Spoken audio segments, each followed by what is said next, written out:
ദാ ഈ കാണുന്നതാണ് ബോട്ടിൽ ട്രീ. സാധാരണ ഇത് കാണാറ് വളരെ വരൾച്ചയുള്ള പ്രദേശങ്ങളിലും അതുപോലെ തന്നെ മരുഭൂമിയിലും കാണപ്പെടുന്ന ഒരു പ്ലാന്റ് ആണ് ബോട്ടിൽ ട്രീ.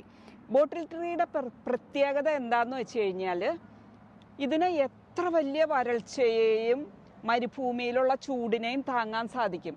കാരണം മഴ പെയ്യണ സമയത്ത് ഇതിൻ്റെ ട്രങ്ക് എന്ന് വെച്ച് കഴിഞ്ഞാൽ തടിയിൽ ഈ ചെടി വെള്ളം ശേഖരിക്കും. ഇത് വലുതാകും തോറും ഇതിൻ്റെ വെള്ളം ശേഖരിക്കാനുള്ള കപ്പാസിറ്റിയും കൂടുവാണ്. അങ്ങനെ താഴെ ഇങ്ങനെ ഉരുണ്ട ആകൃതിയിലും മുകളിലോട്ട് കണ്ടാവും നിങ്ങൾ ഇലകൾ മാത്രമായിട്ട് സാധാരണ മരത്തിൻ്റെ പോലെ നിൽക്കും. ഇതിനകത്ത് മുഴുവൻ ഇവർക്ക് വരൾച്ചയെ അതിജീവിക്കാനുള്ള വെള്ളമാണ് സ്റ്റോർ ചെയ്തിരിക്കുന്നത്.